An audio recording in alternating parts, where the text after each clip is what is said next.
ये Uttar Pradesh public service commission द्वारा जो यूपीपीसीएस में क्वेश्चन पूछे गए हैं, ये हमारी उनकी सीरीज चल रही है और हम यहाँ पर सभी पॉलिटी के क्वेश्चन डिस्कस कर रहे हैं, क्योंकि आयोग क्वेश्चन को बहुत ज्यादा रिपीट करता है। 150 क्वेश्चन आते हैं पेपर के अंदर। अब कहाँ से भरे हो, उसको 150 का पर्चा भरना होता है, वो कहाँ से भरेगा? तो वही आयोग कभी पीछे कभी ये कभी वो इधर वाले क्वेश्चन उठा ये कर वो कर भर देता है एकदम पेपरों को।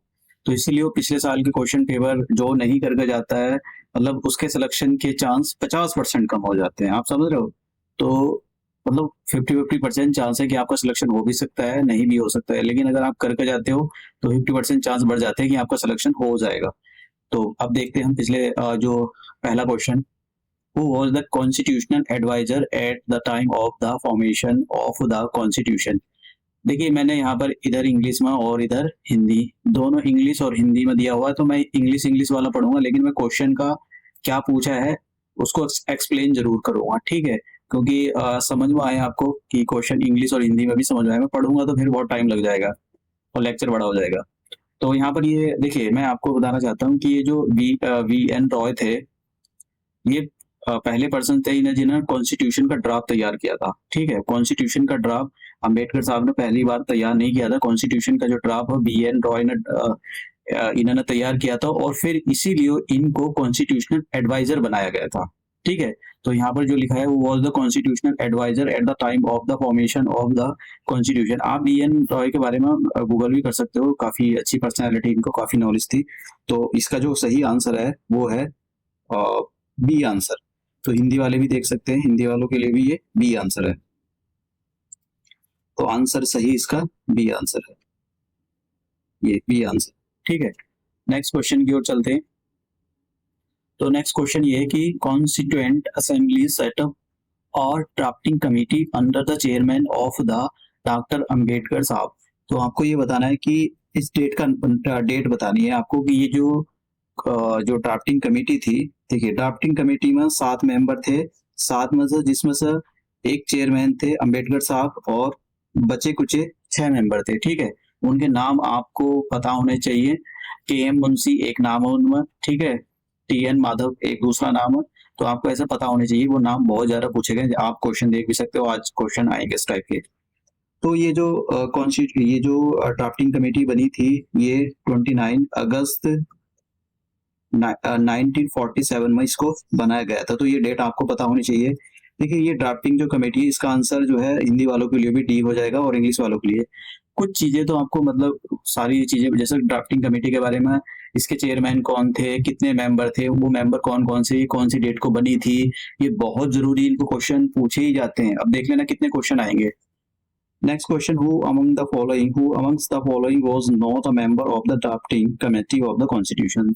तो देखिए मोहम्मद सदाउल्ला एक मेंबर थे, ये भी मेंबर थे इनके। के एम मुंशी ये भी मेंबर थे इनके, और ए के इनका नाम था कृष्ण स्वामी अय्यर, एक थे गोपाल स्वामी अय्यंगर, ठीक है? तो ये भी मेंबर थे। और इसके इन्होंने यहाँ पर क्या पूछा, who among the following was not member, कौन से नहीं थे? जवाहरलाल नेहरू नहीं थे, ठीक है? तो इसका जो सही आंसर है वो डी है, इसका सही आंसर हो जाएगा डी। नेक्स्ट क्वेश्चन, एक सेकेंड, ठीक है? तो नेक्स्ट क्वेश्चन ये है कि who among the following were the members of the drafting committee of the constitution.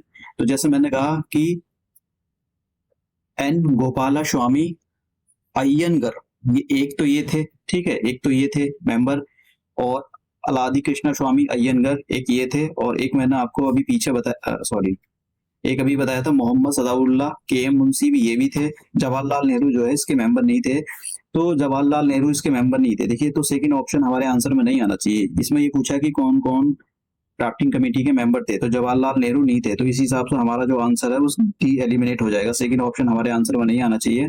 और एक सरदार पटेल जी भी इसके मेंबर नहीं थे, ये दूसरी कमेटी के मेंबर थे।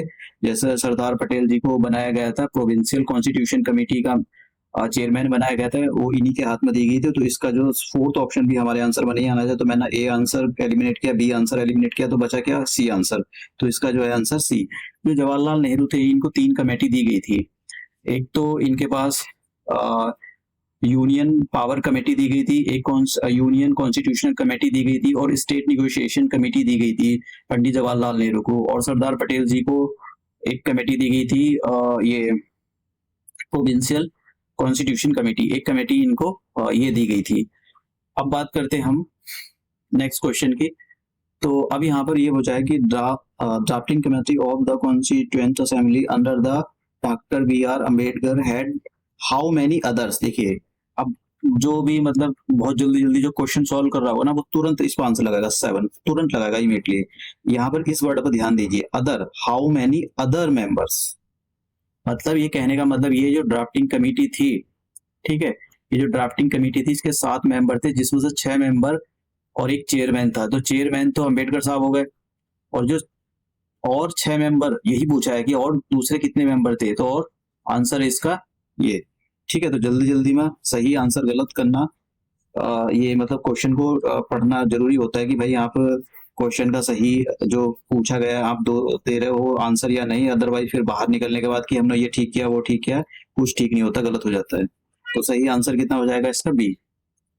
यहाँ पर यह है कि the chairman of the drafting committee of the Indian constituent assembly, so simple question, मैंने अभी बताया था, डॉक्टर अंबेडकर साहब। तो इसका सी आंसर हो जाएगा हिंदी वालों के लिए। Next question, who was the chairman of the provincial constitution committee of the constituent assembly. देखिए एक तो यूनियन पावर कमेटी, तो पंडित जवाहरलाल नेहरू जी इनके ये कमेटी इनको दी गई थी। एक यूनियन कॉन्स्टिट्यूशन कमेटी, ये भी पंडित जवाहरलाल नेहरू को दी गई थी। और स्टेट निगोशिएशन कमेटी, ठीक है, ये भी पंडित जवाहरलाल नेहरू को दी गई थी। और एक कमेटी थी provincial constitution committee, provincial constitution committee ये सरदार पटेल जी को दी गई थी। ठीक है, तो ये पता होना चाहिए कि ये कमेटी, क्योंकि कुछ देखिए टोटल मतलब 22 माइनर और मेजर कमेटी, जिसमें से कुछ कमेटी जो है बहुत ज्यादा कमेटी जो है बहुत ज्यादा इंपॉर्टेंट है, तो इसका सही आंसर है D. Next question, how much time constituent assembly took to frame the constitution of India. तो आपको ये बताना है कि जो कॉन्स्टिट्यूएंट असेंबली थी उसने कॉन्स्टिट्यूशन को बनाने में कितना टाइम लिया। देखिए टोटल जो टाइम लगा था 2 साल 11 मंथ 18 डेज लगे थे, और जो टोटल सेशन लगे थे, एक जरूरी यहाँ पर देखिए टोटल सेशन 11 थे, लेकिन 24 जनवरी 1950 को असेंबली फिर से मिली, और क्योंकि उनको सिग्नेचर करने थे नीचे यहाँ पर कॉन्स्टिट्यूशन के नीचे, तो इस सेशन को जोड़कर 11 सेशन तो इससे पहले थे, तो और एक 24 जनवरी 1950 को मिला था, तो टोटल सेशन हो गया 12। इस पर क्वेश्चन पूछा है आयोग ने। ठीक है, तो ये वाला जो क्वेश्चन, इसका जो सही आंसर है वो है A. Next question, how many sessions of the Indian constituent assembly were conducted for the formulation of the Indian constitution. अब देखिए वैसे तो सही आंसर इसका अभी मैंने बताया 11 होना चाहिए था, लेकिन जैसे मैंने कहा कि 24 जनवरी 1950 को लास्ट बार कॉन्स्टिट्यूएंट असेंबली मिली थी। ठीक है, तो उसको मिलाकर 11 तो इससे पहले हो गए थे, एक सेशन ये एक दिन का, तो टोटल कितने हो गए थे, 12 सेशन हो गए थे। ठीक है, तो इसी हिसाब से इसका जो आंसर है वो 12 है। अब ये मत कहने लगता क्वेश्चन गलत है, ये क्वेश्चन गलत नहीं, क्वेश्चन ठीक है।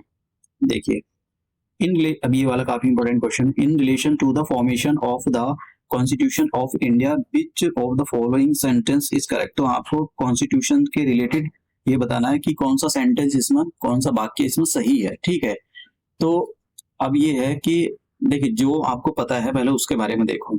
ठीक है, जो आपको पता है उसके बारे में देखो कि ये हमारा आंसर में आना चाहिए। जैसे पहला वाला है the resolution of objectives of the resolution of objectives, ये जो ऑब्जेक्टिव रेजोल्यूशन मूव कराया था वो पंडित जवाहरलाल नेहरू जी ने कराया था, अफेक्ट द कॉन्स्टिट्यूशन। ये सही बात है, जो हमारा जो आज का प्रीएम्बल है उस टाइम का ऑब्जेक्टिव रेजोल्यूशन और उसका मॉडिफाइड वर्जन आज प्रीएम्बल, तो प्रीएम्बल कहीं ना कहीं कॉन्स्टिट्यूशन को, जो हमारा कॉन्स्टिट्यूशन है उसको अफेक्ट करता है, तो ये बिल्कुल सही बात है। तो पहला इसका मतलब ये हो गया कि हमारे आंसर में फर्स्ट आना चाहिए, क्योंकि उसने पूछा है कि ये इसमें बताना कौन सी बात सही है, तो हमारे आंसर में फर्स्ट ऑप्शन हमारा आना चाहिए। तो इसकी वजह से सी ऑप्शन एलिमिनेट हो जाता है कि सी ऑप्शन के अंदर 1 आंसर नहीं आ रहा। ठीक है, दूसरा पढ़ते हैं, preamble fulfil the various important objectives and AIIMS. ये सही बात है, जो हमारा प्रीएम्बल्स है जब भी, तो उसके अंदर नेचर ऑफ द, हमारे नेचर कैसा होगा, कॉन्स्टिट्यूशन कौन सी डेट को इसको अडॉप्ट किया गया, ये सब लिखा हुआ, 4 चीजें लिखी हुई कि, और किसी ने किसको पावर दी है, मतलब कॉन्स्टिट्यूशन को किसने पावर दी है, लोगों ने पावर दी है। Ultimate authority of the of a particular country is the people, ठीक है। जो सुप्रीम कोर्ट सॉरी कॉन्स्टिट्यूशन से भी ऊपर क्या है, लोग हैं, यहाँ के लोग, क्योंकि लोगों ने पावर दी है कॉन्स्टिट्यूशन को, कॉन्स्टिट्यूशन ने फिर पावर दी है। ये जो पार्लियामेंट होते हैं, state legislative, supreme court, high court, फलाना ढिमकाना, इनको सबको पावर दी है, ठीक है। तो सबसे पहले ऊपर कौन होते हैं, लोग होते हैं। अब यहाँ पर जैसे दूसरा question, preamble fulfil the various important objectives, तो दूसरा स्टेटमेंट भी ठीक है। तो हमारे आंसर में दूसरा स्टेटमेंट भी आना चाहिए, तो इसकी वजह से हमारा बी ये स्टेटमेंट एलिमिनेट हो जाता है, सी एलिमिनेट हो गया, बी एलिमिनेट हो गया, ठीक है। ऐसे क्वेश्चन को ऐसे किया जाता है, ऐसा नहीं कि झट से ज्यादातर लगा दिया तो फिर वो चांसेस गलत होने के बढ़ जाते हैं। दूसरा, people of India ordered and directed the constitution, देखिए समझने की कोशिश करें, people of India ordered and directed the constitution, ये क्वेश्चन जो है यूपीएससी के लेवल का है, यूनियन पब्लिक सर्विस कमीशन के लेवल का है, क्योंकि इसमें ये जो पूछा गया है वो आपको अगर उसकी डेप्थ नॉलेज है तभी आप बता सकते हो, अदरवाइज तो अकड़ बकड़ बम्बे वो करोगे और कुछ नहीं करोगे या गलत कर दोगे। People of the India order directed the constitution, जैसे मैंने कहा प्रीएम्बल के अंदर उसमें लिखा हुआ है पहला वाला कि जो अल्टीमेट सोर्स है पावर का वो लोग है, लोगों ने पावर दी है कॉन्स्टिट्यूशन को, ठीक है। तो कॉन्स्टिट्यूशन ने फिर पावर नीचे जो डिस्ट्रीब्यूट की है, तो अल्टीमेट सोर्स कौन है पावर का, वो है लोग, यहाँ के लोग, सिटीजन ऑफ द इंडिया, ठीक है। तो यहाँ पर people of the India ordered directed the constitution, तो उसमें लिखा होता है be the people of India, ठीक है। तो उसका मतलब यही है कि भैया हमने जो है अपनी जो हमें कॉन्स्टिट्यूशन बना रहे हैं और हमने जो पावर है वो कॉन्स्टिट्यूशन को दी है, तो तीसरा ऑप्शन भी ठीक है। तो इस हिसाब से या तो ये ऑप्शन ठीक होना चाहिए या ये ऑप्शन ठीक होना चाहिए, डी ए या डी, ठीक है। अब जरा ये बात इस पर डिपेंड करती है, fourth option the head of the state.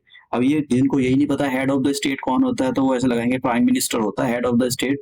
Head of the state is not the prime minister, it is the president, और president is elected by the indirect elections, not the direct elections, ठीक है। तो यहाँ पर लिखा है head of the state is the elected by the people directly.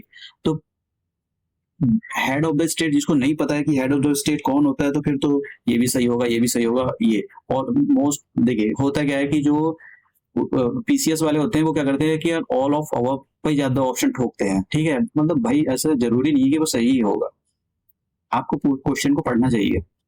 तो यहाँ पर ये जो फोर्थ ऑप्शन गलत है, तो इसका मतलब क्या हुआ कि ये वाला टी हमारा एलिमिनेट हो जाता है और सही आंसर हमारा ए है, ठीक है। तो क्वेश्चन की डेप्थ को भी समझना चाहिए, कहाँ पर क्वेश्चन पूछ रहा है। who of the following presented the objective resolution, तो सिंपल सी बात है, पंडित देखिए, पंडित जवाहरलाल नेहरू जी ने ये ऑब्जेक्टिव रेजोल्यूशन 13 दिसंबर 1946 को पास मतलब ये अडॉप्ट किया था, जो मतलब मूव किया था, अडॉप्ट नहीं मूव किया था, और इसको 22 जनवरी बार बार ये करता है 1947 को इसको अडॉप्ट किया गया था। तो ये पता होना चाहिए कि इसको कब अडॉप्ट किया गया था। तो इस यहाँ पर ऑब्जेक्टिव रेजोल्यूशन के हिसाब से ये जो है आंसर है इसका पंडित जवाहरलाल नेहरू जी, तो बी आंसर हो जाएगा हिंदी और इंग्लिश वालों के लिए। Next question, objective resolution for giving our constitution to the India was adopted by, देखिए very important question, adopted by the constituent assembly कब, मैंने अभी आपको बताया 22 जनवरी 1947, ठीक है। तो देखिए यहाँ पर दो डेट एक जैसी दे रखी है, बस सन बदले हुए हैं, तो बहुत जरूरी है आपको, तो इसका सही आंसर हो जाएगा बी। तो ये हमारी आज की पॉलिटी की सीरीज रही, अब हम नेक्स्ट लेक्चर में नए क्वेश्चनों के साथ मिलते हैं। Thank you.